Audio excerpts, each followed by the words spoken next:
Hey guys, welcome back. It's Grim Reaper coming at you for another video for Red Shadows. Welcome back, and hopefully you guys are doing well and hopefully having a great weekend, and hopefully getting some good shard pulls and stuff like that with this 2x event, and hopefully doing some good things with Wixwell and stuff like that.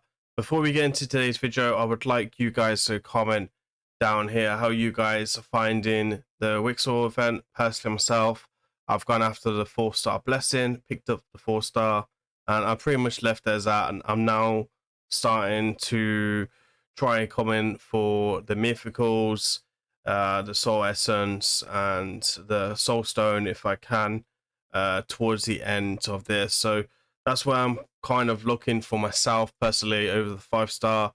I'm just going to prioritize the carnage over that, and if I want the 5-star, then I will come into that, right? Anyway, so today's video, I've been wanting to do this for a while, and this is something that I would like you guys to have a bit of an open mind to in today's video. But today's video, I wanted to do a spending guide for low spenders or basically the whales, right? So we're going to talk about whales, low spenders, not so much krakens, stuff like that, and where I would probably invest my money if I was on a budget. I know most people who spend in raid are probably on budgets, and where these packs will be good. Some packs will be good for better for in-game, and some will be better for like mid-game, early game, and stuff like that. And also like we'll talk about a couple of things with stuff with throughout of raid and what I kind of do myself. I'm not going to be breaking this down by the cost of energy or anything like that. I'm just going to go on personally what I look for in a deal and try and explain to you guys my personal put. So we're going to do the top 10 personal packs and stuff like that. I don't think it'll surprise you on what I've got for hash 1, but we will start at hash 10 for today's video.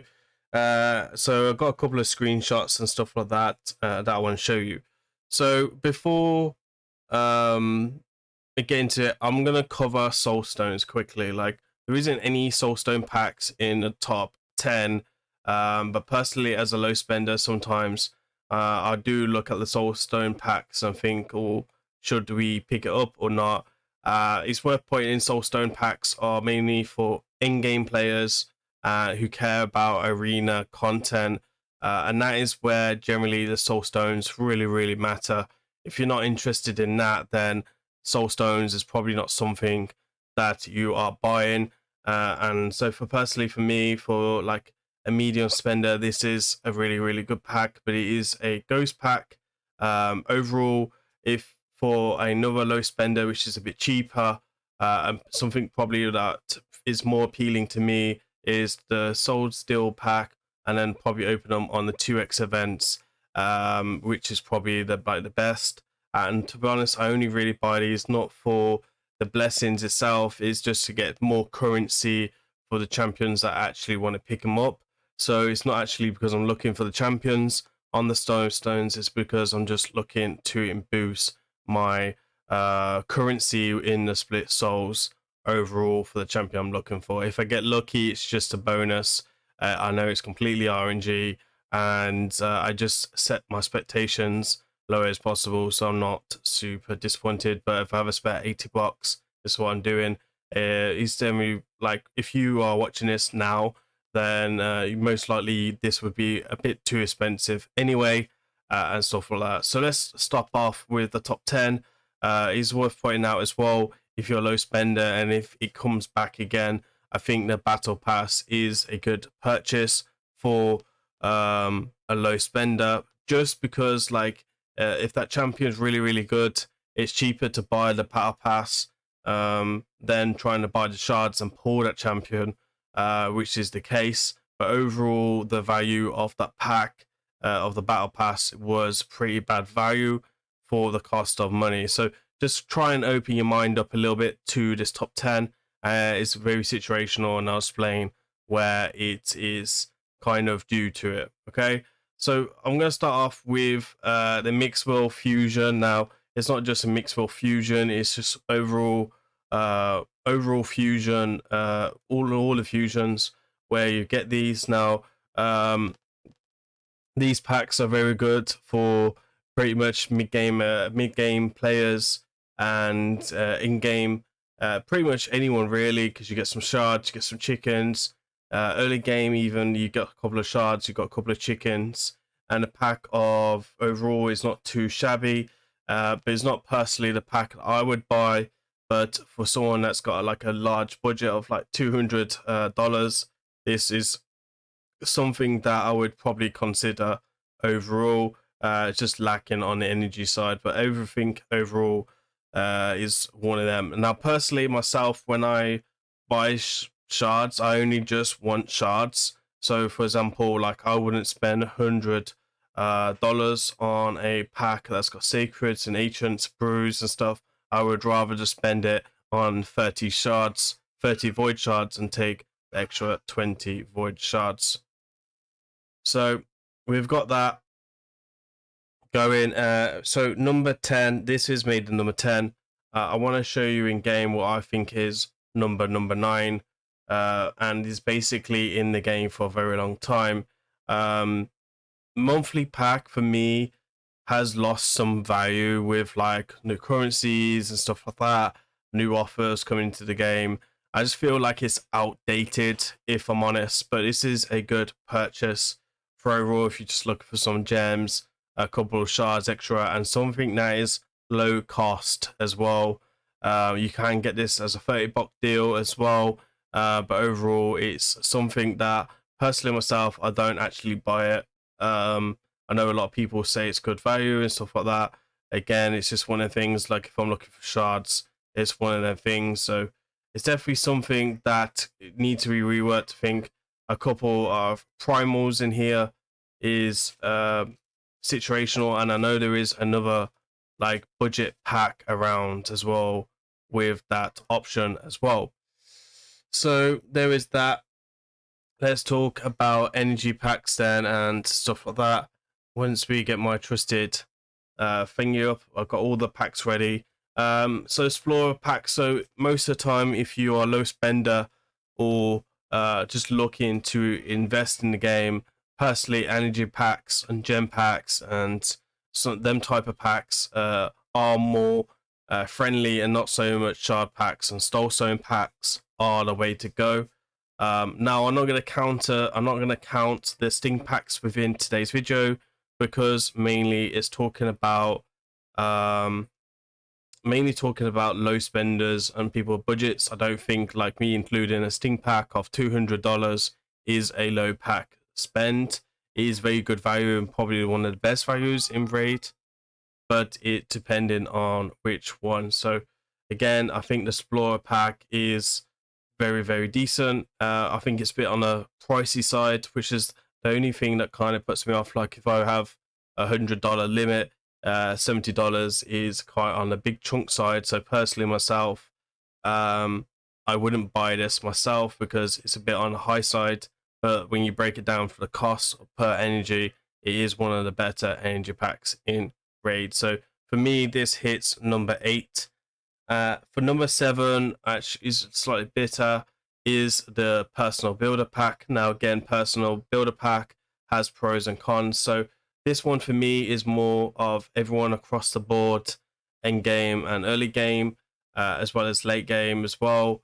This one is pretty much the same. This is, for me, is more of a early game, late game pack where you're just trying to farm a great haul. So like the 18 tokens here are really, really useful to farm that up, and will save you basically 40 gems per refill. And you got 99 days. You can pretty much use these as much as possible.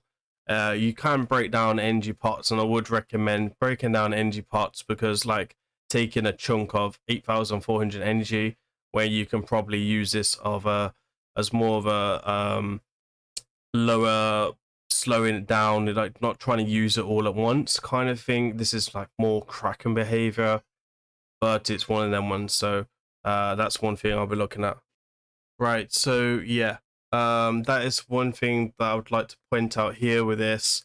I think overall is very, very good. I don't really like multi battles too much. Multi battles, you can use RSL. I think the only point with multi battles are good is when the RSL tool is down, which you do find time to time when there is a big update that is down for a few days. So again, depending on you, multi battles are fairly good for like early game and mobile players um and stuff like that. Really, for me, it's just one of them ones as a late game. I don't really use them. I get plenty from Cursed City as well.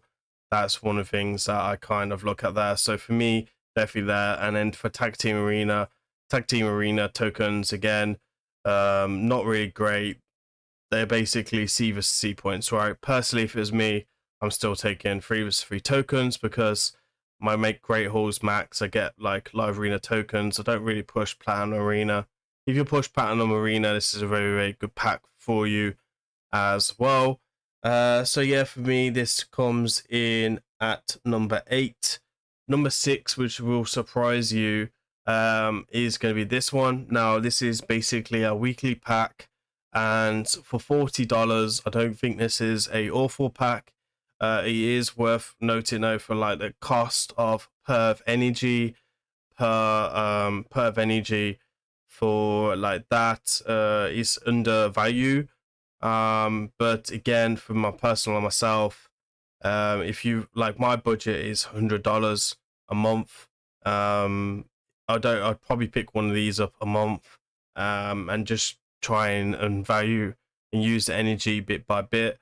And personally myself, this was something that I picked up a lot in the past.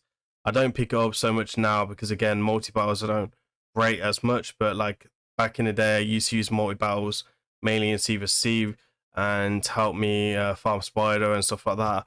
It was just an easy thing for me to do when I was at work and trying to compete with that type of content. So again, for me, this is a this comes in at number 6. Number 7, number 5 then will be something different. I got a list here. Number 5 is going to be this pack here. This is my personal favorite now, and I only buy this when this comes up. I haven't seen it in a while on my account, so hopefully I will get this soon. But yeah, like this one is pretty good.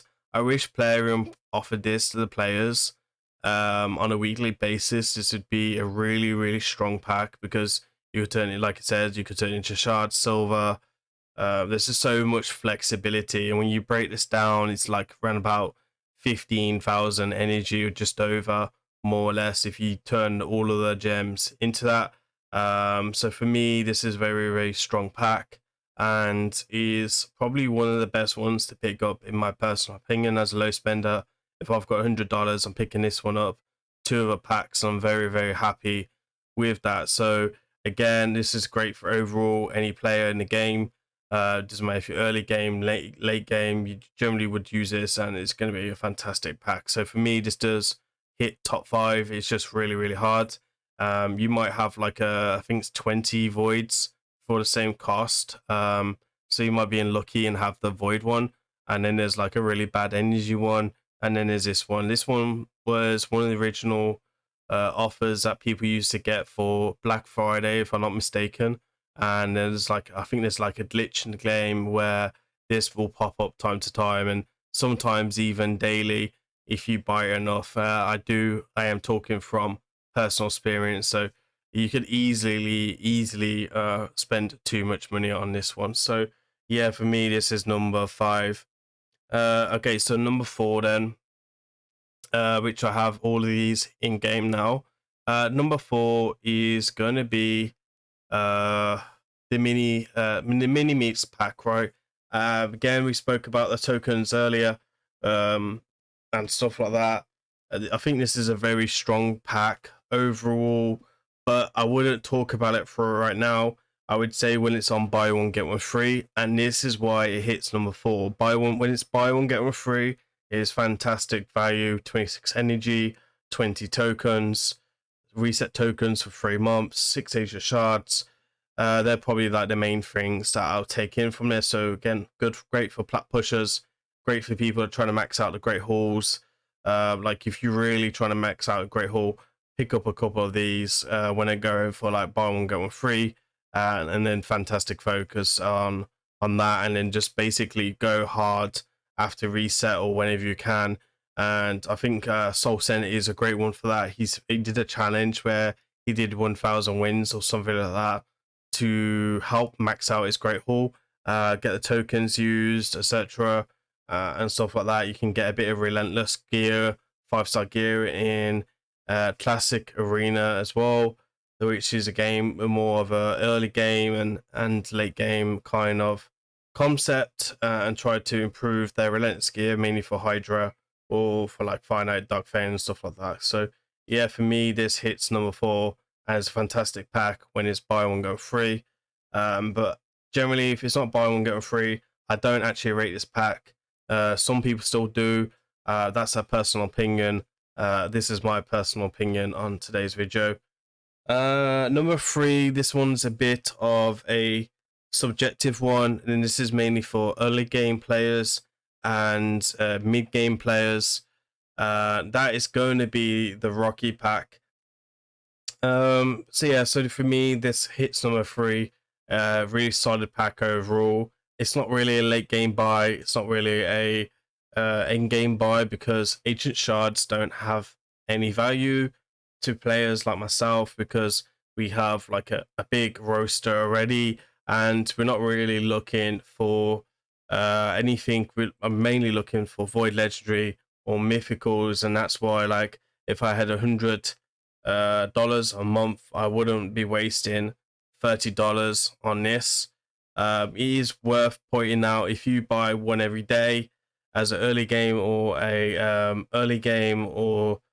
a mid game player, this will give you probably much one of the best value packs per dollar per ancient shard.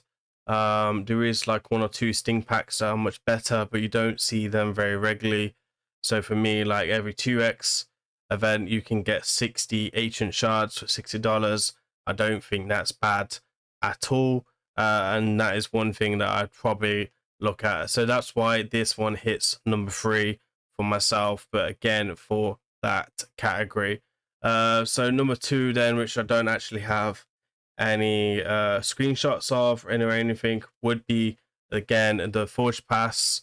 Again, for me, the Forge Pass is fantastic offer. You know, it lifts the charms, the gear set, just overall is a fantastic buy, and stuff like that. So for me, this is perfect value for me. And then number 1, which is I think is the best buy for any low spender, like especially if they're like seriously low, of like 10 to 20 bucks a month, has to go to the gem pack. Like for me, this is fantastic value, and is like, it's just needed. Like I think even Krakens would pick this up. I mean, just look at the value here. You got 3,000 gems at $60, and then you can go for like a cost of $10, basically pick up 2,000 gems a month, which is a ton of energy, etc. And again, it really just helps with fusions. Again, if you're just looking to spend $10 a month, this is the only pack, and probably the first pack that I would recommend for in game, early game. Doesn't matter where you are.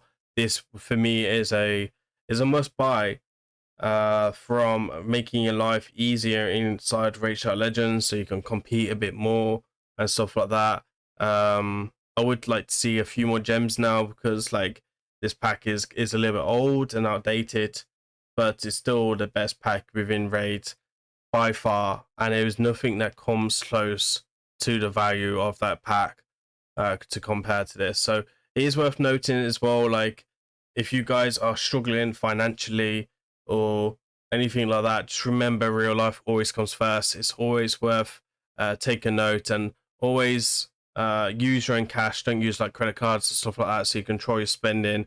And you know, I've heard of cases in the past where people have ended up in really serious trouble because they're outspended any day. We are gambling, or the way that you kind of see it as a point of view. We're just here to spend our money and have enjoy the game, really. So just make sure that you only spend what you can spend, and don't ever drop yourself or feel pressured to. And if you do feel pressured to spend all the time within raid, mainly because of self-control or something like that, then my advice is go and seek some help, and probably best to take a break from raids in that aspects. Personally, myself, right now I spend probably about $40 a month now on Forge Pass and Gem Pack, and that's about it. Just generally because I do quite well in the game and comploit well, and don't have to worry too much about it, right? But I do have a budget of $100, which I do make my own money and stuff like that. So, and I can afford to do that. I can afford to do more, but I choose not to. That's just my limit. That's how I treat it as. I think last month I spent $40. The month before I spent $40. So yeah, I haven't really spent big since February. I don't really plan to. So that's about it from me. As that, hopefully this helps a lot of you guys on low spending or stuff like that, and hopefully just give you a bit more of understanding and how I look at pack values and stuff like that. Anyway, that's it from me today. Hopefully you enjoy this. A bit of a different video, and yeah, that's it from me. Thank you for watching till the end. Please remember to like, comment, and subscribe. I've been Grim Reaper. I'll see you on the next one. Peace.